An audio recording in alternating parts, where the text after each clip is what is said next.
Bismillahirrahmanirrahim. Dear students, we are going to discuss the second session of lecture number 20. Beta, in this session, we will start discussing groupthink. अच्छा बेटा, कभी कभी क्या होता है group polarisation में हमने क्या सीखा कि एक ही ग्रुप के अंदर दो ग्रुप बन जाते हैं। कुछ मेंबर्स एक ग्रुप के पीछे लग जाते हैं, कुछ मेंबर्स दूसरे ग्रुप के पीछे लग जाते हैं, यानी दो लाइनें बन जाती हैं। कुछ लोग एक लाइन में लग जाते हैं, दूसरे लोग दूसरी लाइन में लग जाते हैं। यानी आप अपने लाइक माइंडेड की तरफ जाते हैं और सामने वाले अपने लाइक माइंडेड की लाइन में चले जाते हैं। तो इसको हमने कहा था ग्रुप पोलराइजेशन। लेकिन ग्रुप थिंक क्या है बेटा? ग्रुप थिंक में क्या होता है कि दो ग्रुप नहीं बनते, बल्कि जो डोमिनेंट होता है उस एक ग्रुप के अंदर, जो डोमिनेंट होता है वो जो बात करता है, लोग उसकी बात को सुनकर उसी की बात की तरह अपनी बात कर रहे होते हैं। ठीक है, यानी सामने वाले बंदे की बात जो करता है उसी की तरह ही वो बात करना शुरू कर देते हैं। इसको हम कहते हैं ग्रुप थिंक। मिसाल के तौर पर एक बंदा है, वो कहता है ये तो अभी तो रात है। अब भाई ये तो दिन है, आप भी देख रहे हैं कि ये दिन है, सूरज निकला हुआ है, लेकिन एक बंदा कह रहा है कि भाई ये तो रात है।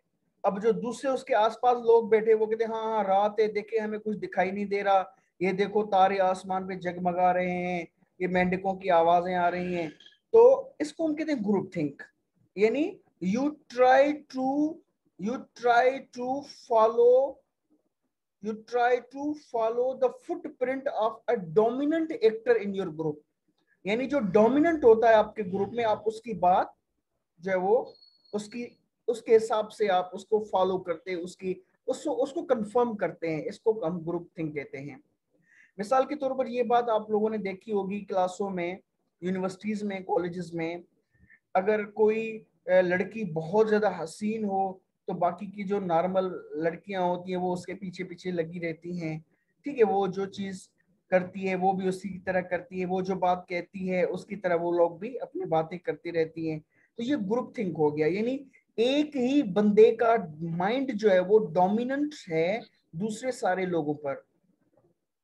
ठीक है बेटा, इसी तरह अगर कोई लड़का है यानी थोड़ा डोमिनेंट है सियासी तौर पर, किसी यूनियन का मेंबर है, या स्टूडेंट की जो यूनियन होती है उसका कोई ओहदेदार है, तो फिर क्या होता है, वो जो बात करता है उसके आसपास के सारे स्टूडेंट भी उसी की जबान में बोलना शुरू कर देते हैं। That is called group think. Do groups hinder और असिस्ट गुड डिसीजंस? यानी कि बेटा ग्रुप्स को आपको पता है डिसीजंस लेने पड़ते हैं। जैसे क्रिकेट टीम है, उसमें कैप्टन को डिसीजंस लेने पड़ते हैं। अब अगर जो बात कैप्टन कहे और सारे के सारे 10 प्लेयर उसकी हाँ में हाँ मिलाना शुरू कर दें, उससे के दिमाग में सोचना शुरू कर दे, तो आपको पता है सिर्फ एक दिमाग चलेगा।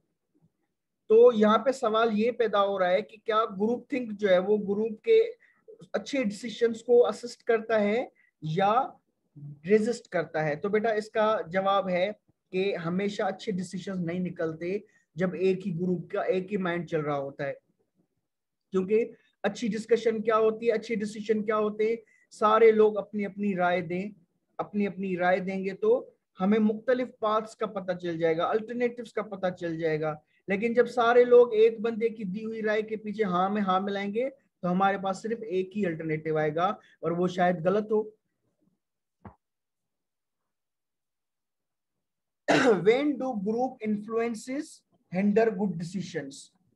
यानी कभी कभी क्या होता है कि आपका जो ग्रुप है वो अच्छे डिसीजंस नहीं ले पाता इस ग्रुप थिंक की वजह से। When do groups promote good decisions and how can we lead groups to make optimal decisions? यानी किस सिचुएशन में जो ग्रुप है किस सिचुएशन में जो ग्रुप है वो अच्छे डिसीजंस ले सकता है और ऑप्टिमल डिसीजंस जो है वो किस तरह से बनाए जा सकते हैं, किस सिचुएशन में लिए जा सकते हैं। तो आगे हम डिस्कस करेंगे कि ग्रुप थिंक जो है वो उस तरह के डिसीजंस की राह में रुकावट होता है। मिसाल के तौर पे बेटा घर में अगर 5 भाई हैं, जो बड़े वाला है वो एक बात कह ले, बाकी के 4 हैं वो भी उसके सामने जी करके खड़े हो जाएं, बेटा ये अच्छी बात है, इताअत करना, बड़े की फरमानबरदारी करना। लेकिन देखें फैसले लेने के बाद फैसला लेने के बाद, लेकिन फैसले लेने से पहले आप एक दूसरे के साथ मिलजुल कर बैठते हैं और अपनी अपनी राय का जरूर इजहार करें। लोग क्या कहते हैं कि भाई जो बड़े ने राय दे दी बस वही सही है। भाई आप अपनी राय दें, लेकिन उस राय देने के बाद भी जो डिसीजन हो चुके, फिर भले आप आंखें बंद करके उस डिसीजन को फॉलो करें, लेकिन डिसीजन हो चुकने से पहले अपनी राय जरूर दें, ग्रुप थिंक में ना चले जाएं। बेटा आपने देखा होगा इवन जो आर्मी होती है, आर्मी में भी ये जो कमांडर्स होते हैं वो मिलजुल के बैठते हैं, एक दूसरे की राय देखते हैं, ओपिनियन देखते हैं, सुनते हैं, तब जाकर कोई डिसीजन लेते हैं।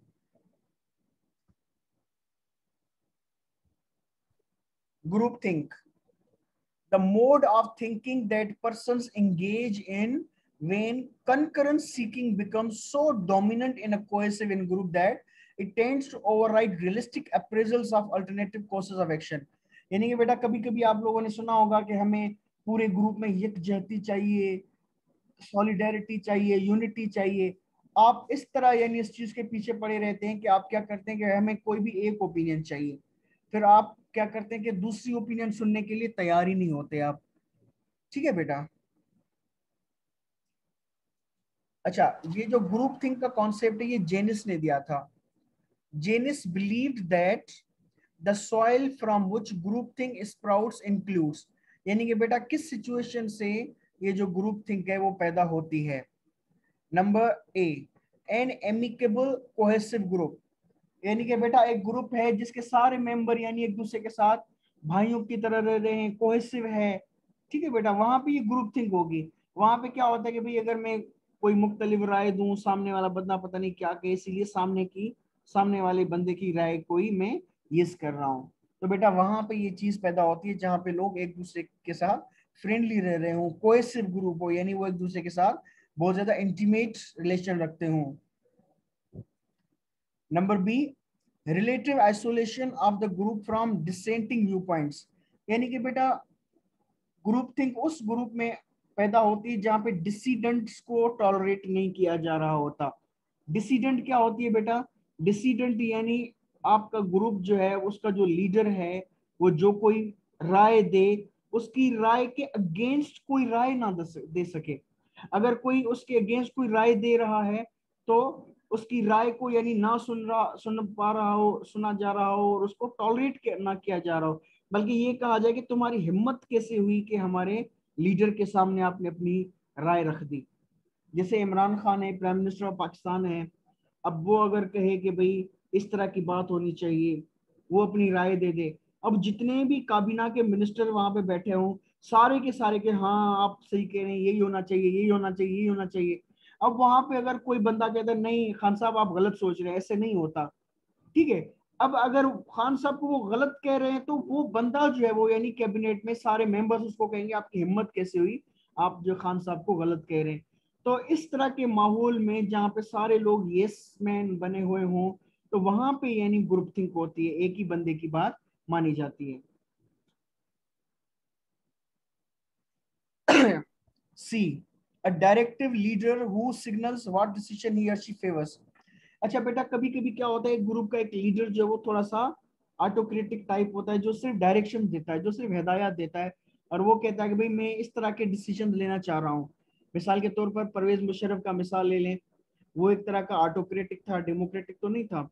तो वो अगर कह दे कि भाई इस तरह की चीजें मैं चाहता हूँ, अब वो जितने भी मिनिस्टर हैं, उसके जितने भी हुकूमत के बंदे हैं, वो उसकी राय के खिलाफ तो नहीं जाएंगे, वो सारे मुशर्रफ की उस एक बात को सही साबित करने के लिए जुट जाते होंगे, कोशिश कर रहे होंगे हाँ बस यही बात होनी चाहिए। तो बेटा इस तरह की सेटिंग्स में ग्रुप थिंक होती है और लोग जो है वो अपनी पर्सनल व्यू पॉइंट को जाहिर नहीं करते, जिसका नुकसान होता है बल्कि। अच्छा बेटा कोई सवाल कोई बात ऐड करना चाहेंगे ग्रुप थिंक के बारे में?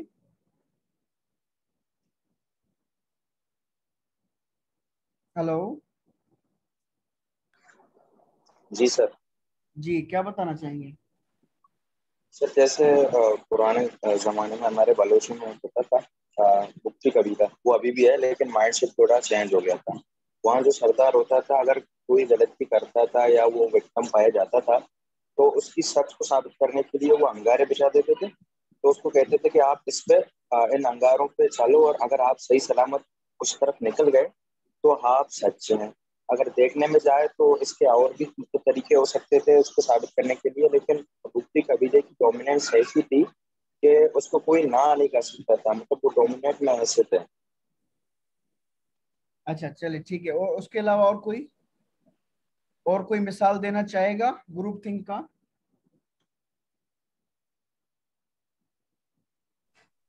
सर ये केबी के जो केबी ने क्वेश्चन पूछा है उसके हवाले से कुछ पॉइंट सुनानी थी। जी जी। सर ये तो मतलब पीरी मुरीदी वाला सिस्टम हो गया ना कि अब आग से जो गुजर गया तो भाई वो सच है या झूठा है। ये तो एक जहालत का दौर था। नहीं देखिए, हम सोसाइटी में जहालती तो है, उस पर तो हम डिस्कशन कर रहे हैं यहाँ ये चीजें। और जब तक हमें इन चीजों को जाहिर नहीं करेंगे तब तक हम इनसे कैसे बचेंगे? हम इन चीजों को अच्छा थोड़ी कह रहे हैं कि अच्छी अच्छी नहीं है। लेकिन बेटा ग्रुप थिंग यही होता है कि आप जो है, आपका ग्रुप लीडर हो या कोई भी हो, कोई बात कहे तो आप उसको आंखें बंद करके उसको मान रहे हो। और ये जो आपने अभी पीरी मुरीदी का अब्दुल्ला नाम लिया ना, तो बाज़ वक़्त क्या होता है कि जो पीर होता है, यानी पीर होता है, मुर्शिद होता है, उसकी यानी जो भी बात वो कह लें उसको आंखें बंद करके लोग यानी कि फॉलो करना और उसको कहना शुरू कर देते। तो ये भी ग्रुप थिंक है, यानी एक बंदे का दिमाग चला है। ग्रुप थिंक क्या है? एक बंदे का दिमाग पूरे ग्रुप पर हावी है, एक बंदा बाकी सारे बंदों के लिए डिसीजन ले रहा है, इसको हम कहते हैं ग्रुप थिंक। अच्छा उसके बाद हम आएंगे, अच्छा ये डिस्कस करना है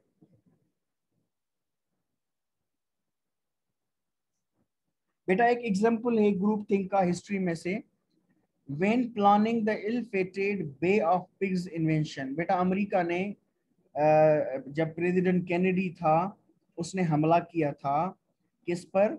बे ऑफ पिग्स, उस पर हमला किया था। और वो हमला जो इनका नाकाम हो गया था। The newly elected president John F Kennedy, बेटा अमेरिका का प्रेसिडेंट था John F Kennedy, and his advisers enjoyed a strong spirit de corps. Spirit de corps यानी कि बेटा उन लोगों की ग्रुप या उन लोगों की कैबिनेट में या उन लोगों के यानी कि जो भी हुकूमती यानी उनका था क्या कहते हैं कि हुकूमती उहदेदारों का एक क्लब था, उसके अंदर यानी जो जॉन एफ कैनेडी और उसके जो एडवाइजर्स हैं उनको बड़ी नेकनामी से जाना जाता था। जैसे अभी पाकिस्तान में यानी आप एग्री करें डिसएग्री करें, इमरान खान है, ठीक है, as compared to other politician इसको थोड़ा सा ऑनेस्ट समझा जाता है। इंडियंस जो वो नरेंद्र मोदी को समझते हैं, महात्मा गांधी को समझते हैं। तो इस तरह के यानी जो थोड़े से हीरोइक टाइप के लीडर्स होते हैं, तो वो यानी बहुत बड़ी प्रेस्टिज कमांड करते हैं अपने ग्रुप्स के अंदर। Arguments critical of the plan were suppressed or excluded, and the president soon endorsed the invention. यानी कि बेटा अब इस तरह का जब कोई लीडर होता है ना, अगर वो अपने मुंह से कोई बात कहे, अब वो भी होता तो इंसान है, लेकिन हम क्या कर रहे थे कि उसको बहुत ज्यादा सर पे बिठा के रख रहे होते, और वो जो बात कह रहा होता है हम कहते हैं भाई ये तो बड़ा अजीम लीडर है, इसकी हर बात सही है, बस इसको हमने यस करना है। तो sir sorry it can be jirga system. जी सही है, जरगा सिस्टम हो सकता है अगर हम बोलें तो, जैसे कि एक ही लीडर की बात माननी है तो। जी बेटा बिल्कुल।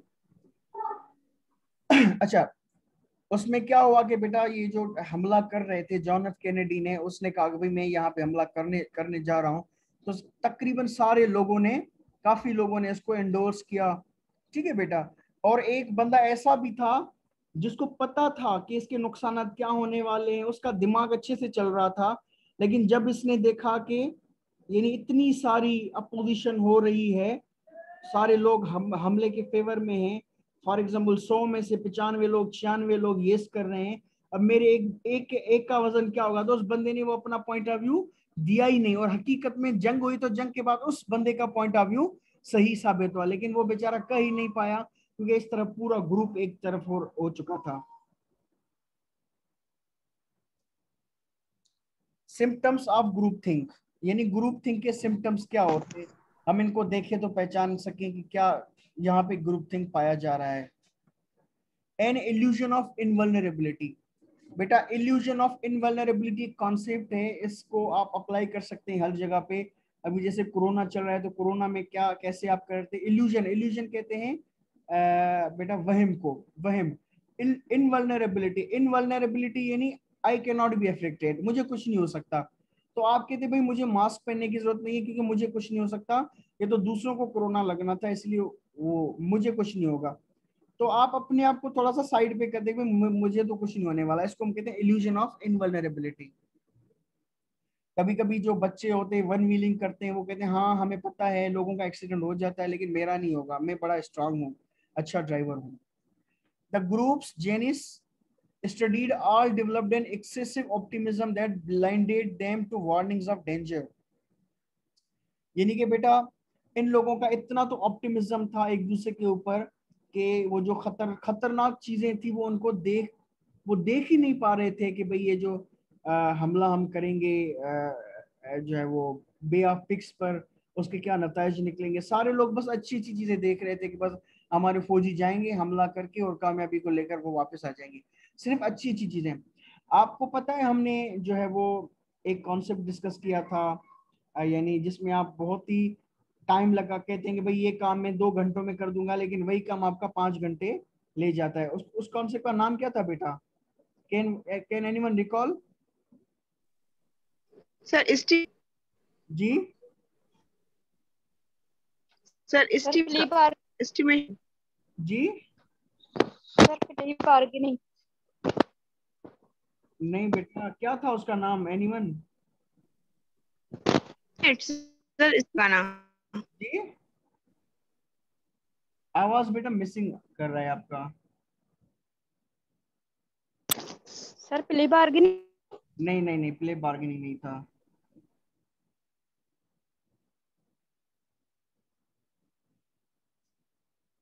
अच्छा चलिए ठीक है बेटा, आगे इसमें बढ़ते हैं, मेरे माइंड से भी वो निकल गया है।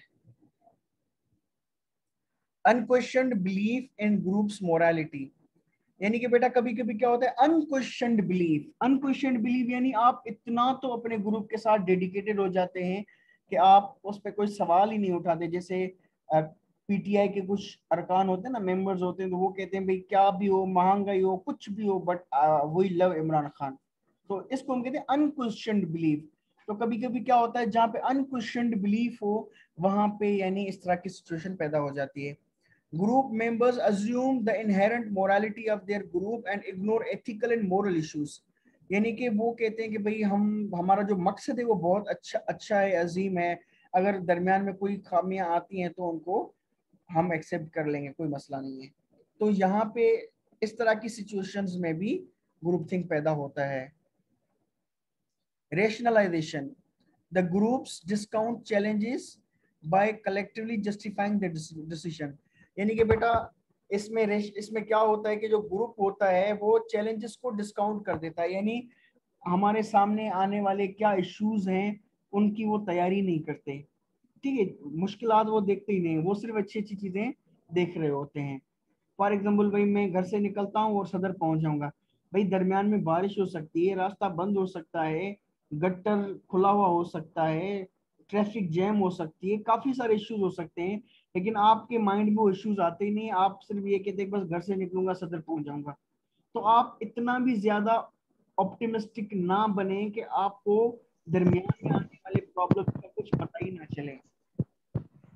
ठीक है बेटा, तो एक सर ये बिल्कुल वैसे excuse me sir. Ji sir ये बिल्कुल वैसे हुआ ना कि एक चीज के दो पहलू देखे जाते हैं, ये इनमें सिर्फ एक ही पहलू देखा जाता है जो अच्छा है, बुरा का सोचते ही नहीं है। जी बिल्कुल बिल्कुल। और बेटा ये अक्सर औकात जो लव मैरिजेस में ना, क्यों कहते हैं कि लव मैरिजेस नहीं चल पा रही होती हैं, 1 साल के बाद लव पता नहीं कहाँ गायब हो चुका होता है। तो बेटा ये है कि आप सिर्फ सामने वाले बंदे या बंदी को एक आंख से देख रहे होते हैं और वो होती है अच्छी आंख उसकी। और सर जी और सर वहां पे जो मोहब्बत होती है ना वो दिलों से नहीं होती है, वो अगर लड़की को होती है तो वो उस लड़के में उसने कोई एक चीज देखकर जो है उसने की हुई होती है, उसको समझा नहीं होता।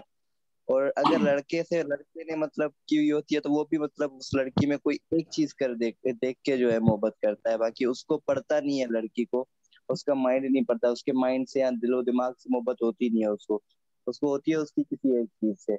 वो जी। चाहे वो मर्द हो या फिर औरत हो, उससे जो है आखिर में वो उन रिश्तों में दरारें आती है। अच्छा चले ठीक है। अच्छा बेटा स्टीरियो, सर जी सर जो हमारे कल्चरल नॉर्म्स होते हैं कुछ गलत भी होते हैं, लेकिन हम उनके खिलाफ कुछ नहीं कह पाते सर, वो भी इसी में आता है।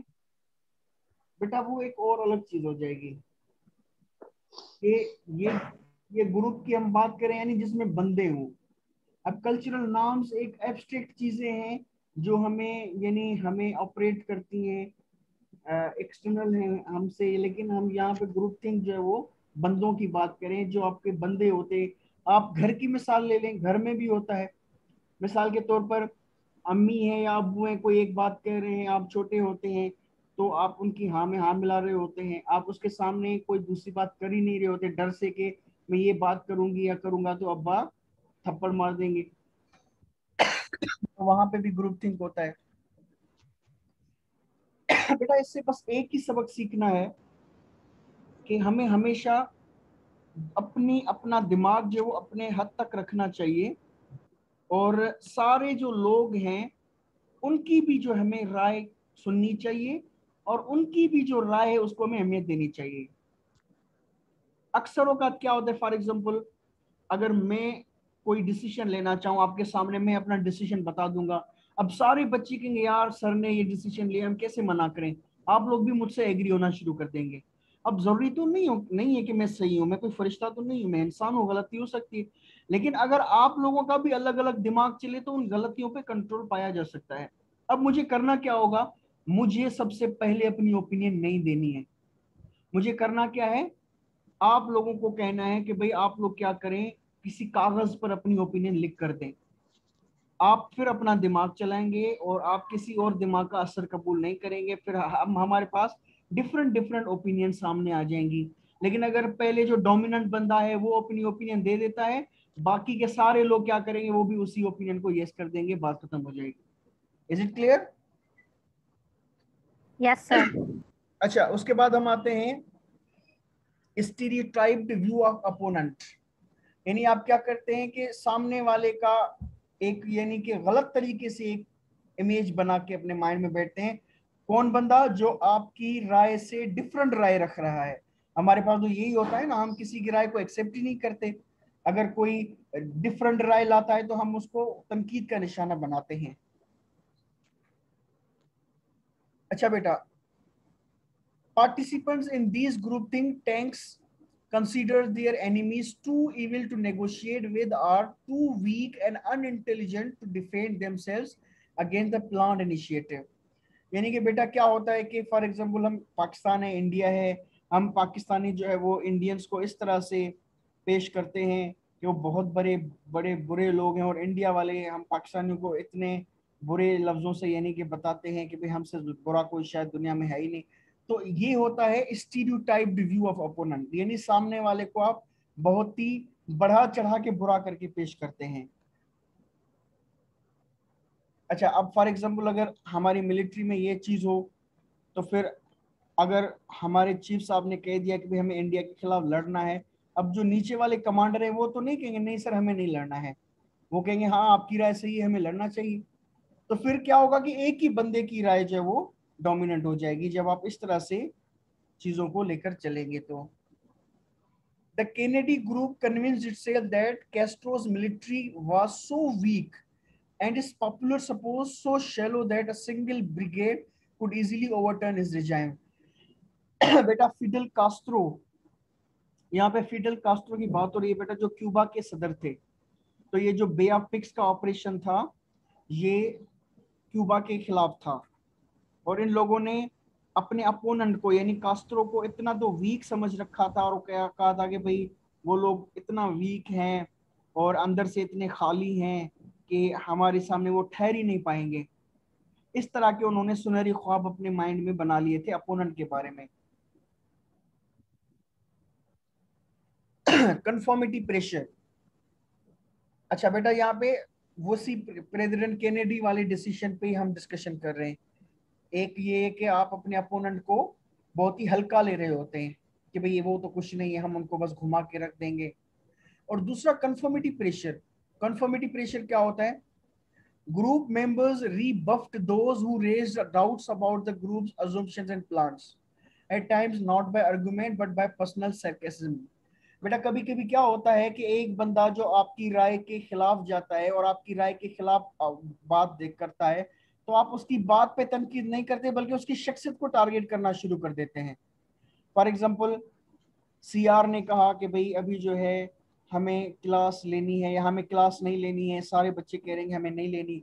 उस वक्त एक बच्चा के नहीं सर हमें तो क्लास लेनी है, हमें माँ बाप किस लिए भेजते हैं, यहाँ पे पढ़ाई करने के लिए। तो सारे बच्चे उस एक बच्चे पर हंसना शुरू कर दे, भाई देखो देखो ये पढ़ाकू बच्चा आ गया, हम सारे जाहिल हैं और ये एक आ गया यहाँ पे जो पढ़ना चाह रहा है। तो आप क्या करते हैं, उसकी पर्सनालिटी को टेक करते हैं जब एक बंदे की राय आपकी राय के अगेंस्ट जाए। यही हुआ था केनेडी की कैबिनेट में। एक बंदा था जिसने केनेडी की राय के खिलाफ राय दी कि भाई ये सही नहीं है, आप इस तरह से अपने दुश्मन को हल्का ना लें, आप शिकस्त खाकर आ जाएंगे। तो उस बंदे पर पर्सनल अटैक किया था उसके लोगों ने, केनेडी के लोगों ने।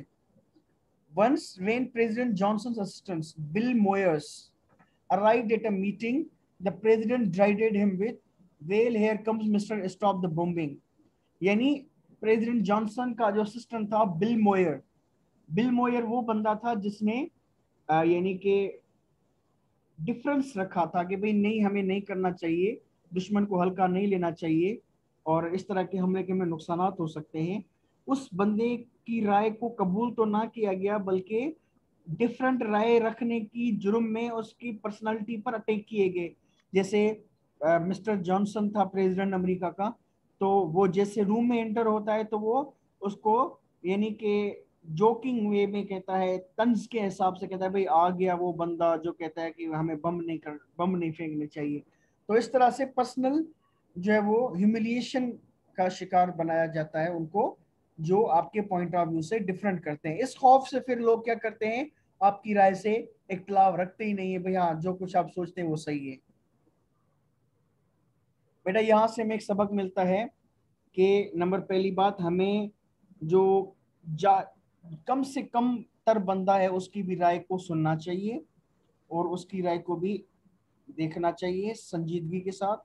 और दूसरी बात, अगर हम किसी की राय से इत्तेफाक नहीं करते तो हमें कोई हक नहीं पहुंचता कि उसकी पर्सनालिटी की हम तस्दीक करें, क्योंकि इससे क्या होगा, वो बंदा बेचारा दूसरी बार कभी अपनी राय का इजहार नहीं करेगा और जो है उसको देखकर दूसरे लोग भी खामोश हो जाएंगे, वो अपनी राय नहीं देंगे।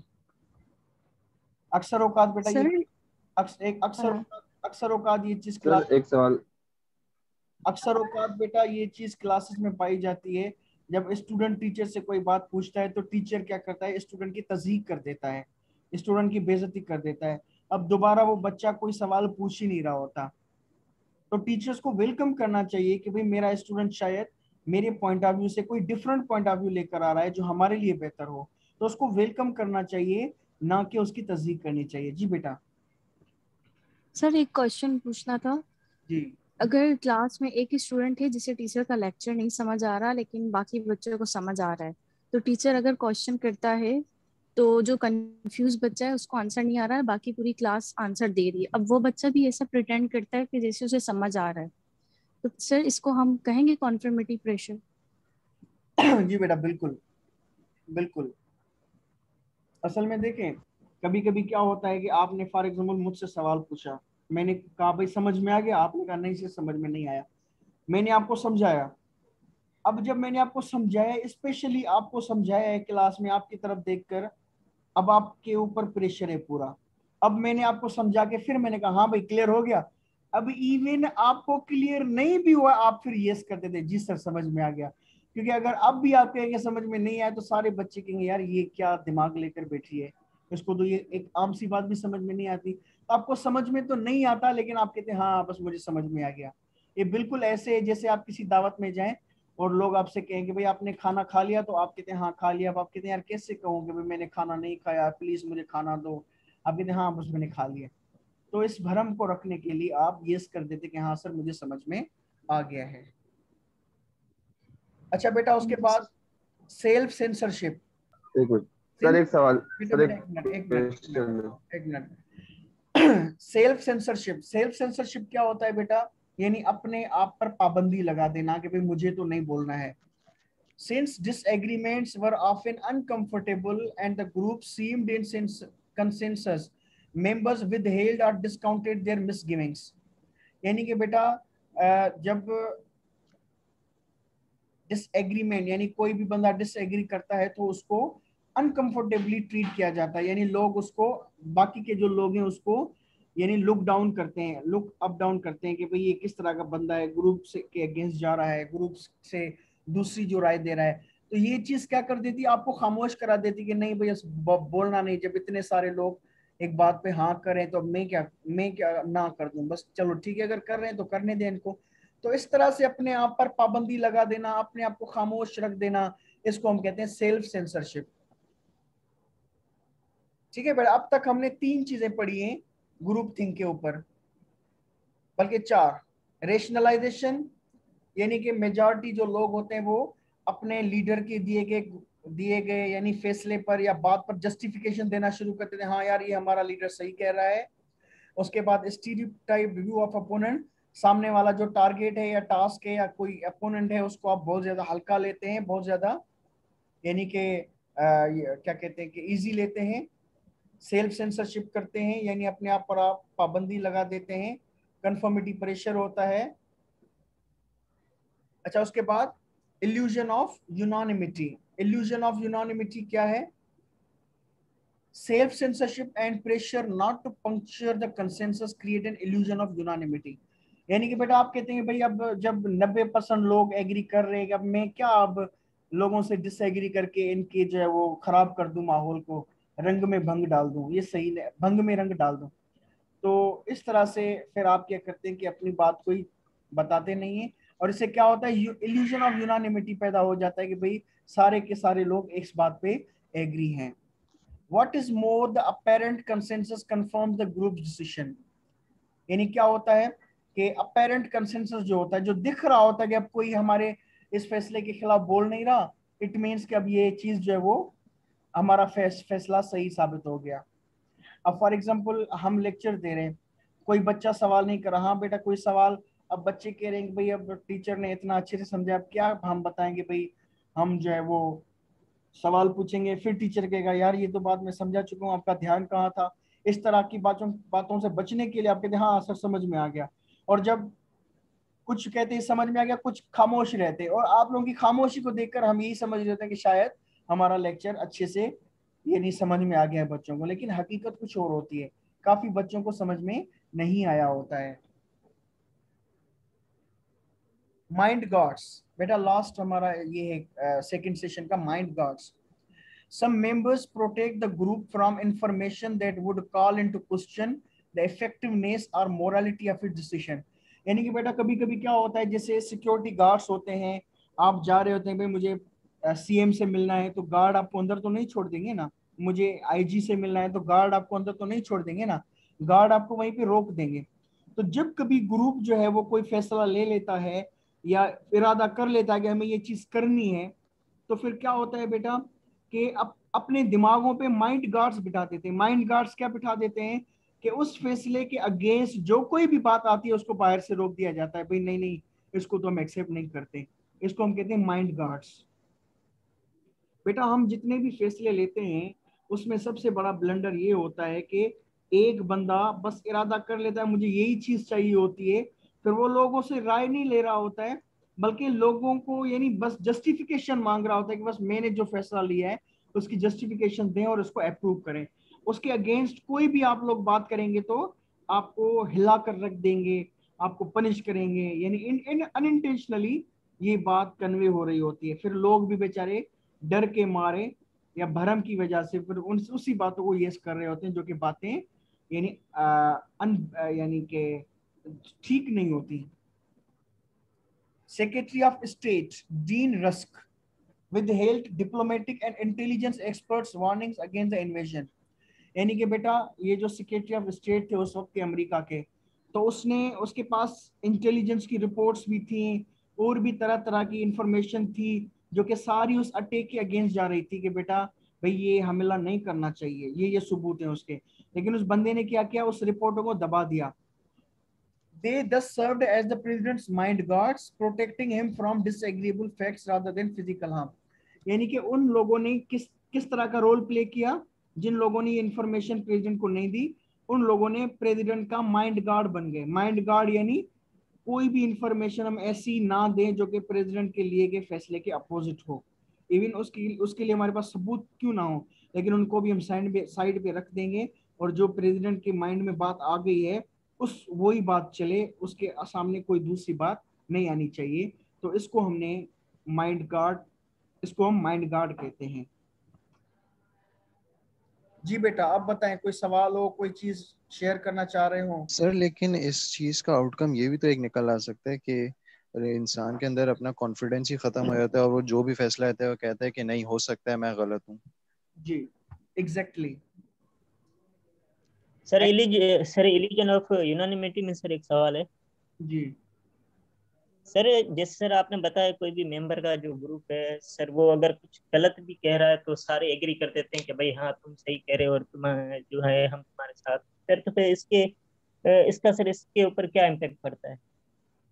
बेटा इसके गलत असरात पड़ते हैं, क्योंकि फिर उसमें गलती की चांसेस बहुत ज्यादा होती है। मिसाल के तौर पर सर हाँ जी सर पूछे बेटा, आप पूछे। सर आप कुछ कह रहे थे सर आप कुछ कह रहे थे। मैं ये मिसाल दे रहा था कि एक ड्राइवर है जो सिर्फ एक ही रास्ते को जानता है कि भाई लियारी से सीयू कहाँ तक कैसे जाया जाए। दूसरा ड्राइवर है जो 5 रास्तों को जानता है। अब आप मुझे बताएं दोनों में से कौन सा ड्राइवर अच्छा है? सर जो सही रास्ते पे लेकर जाए। नहीं, 5 जो 5 रास्ते है। एक ड्राइवर है जिसको 5 रास्तों का पता है, एक ड्राइवर है उसको एक ही रास्ते का पता है। दोनों में से अच्छा ड्राइवर सर जो 5 रास्ते जानता हो। हाँ, क्योंकि एक वाला अगर उसको पता होगा उस रास्ते पे कंटेनर पड़े तो वो घर बैठ जाएगा, लेकिन जो 5 वाला है कोई ना कोई अलग रास्ता ढूंढ कर निकालेगा। बेटा बिल्कुल उसी तरह जिस ग्रुप में ज्यादा से ज्यादा राय आती है, वो जो डिसीजन निकलता है वो बहुत ज्यादा अच्छा और बहुत ज्यादा सक्सेसफुल होता है। लेकिन जिस ग्रुप में सिर्फ एक ही ओपिनियन निकलती है, इस एक ओपिनियन की बुनियाद पे फैसला लिया जाता है, वो बहुत ज्यादा फाल्टी होता है और उसमें बहुत ज्यादा नुकसान होने का अंदेशा होता है। बात समझ में आ गई? Yes sir. और सर ये माइंड गाइड्स में सर एक सवाल है। हाँ सर माइंड गाइड सर आपने कहा ना कि किसी भी चीफ मिनिस्टर या कोई भी प्राइम मिनिस्टर वगैरह है उसके घर में अगर मतलब उसके घर पे जाना पड़ता है या कोई काम वगैरह होता है, तो सर गार्ड्स उसको उसके घर के अंदर ऐसे तो नहीं छोड़ सकते ना, वो तो सर अपॉइंटमेंट लेना पड़ेगा या कोई बातचीत होगी तो फिर वो जाने देगा। बेटा मैं आपका सवाल समझ नहीं सका हूँ। सर मैं ये कह रहा हूँ कि आपने सर कहा था ना कि किसी भी मतलब बड़े पॉलिटिशियन जो भी है, चीफ मिनिस्टर है या कोई भी है, उसके घर में कोई बंदा जाता है किसी काम की वजह से।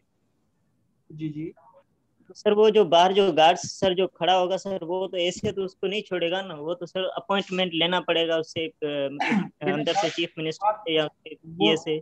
मेरी बात सुने। वो मिसाल ये था कि जैसे गार्ड किसी बाहर के बंदे को अंदर नहीं छोड़ता ना, तो इस तरह से ग्रुप थिंक में ये होता है कि जो एक फैसला लिया जा चुका होता है, फिर आसपास के जो लोग हैं वो वो माइंड गार्ड बन जाते हैं उस फैसले के लिए। यानी फिर अपने माइंड में कोई दूसरी बात आने ही नहीं देते जो उस फैसले के खिलाफ हो। यानी जैसे वो गार्ड बाहर के बंदे को अंदर नहीं छोड़ता, इसी तरह किसी और बात को उस बात के अंदर दाखिल नहीं होने देते जो बात ग्रुप ले चुका है, जो फैसला ले चुका है उसके अगेंस्ट किसी बात को अंदर आने नहीं दिया जाता। इसको हम कहते हैं माइंड गार्ड्स। ठीक है बेटा, अब हमारा सेकंड सेशन खत्म होने वाला है। 5 मिनट के बाद हम अपना लास्ट सेशन जो कि बहुत छोटा है वो करेंगे इंशाल्लाह 5 मिनट के बाद। सर एक क्वेश्चन है।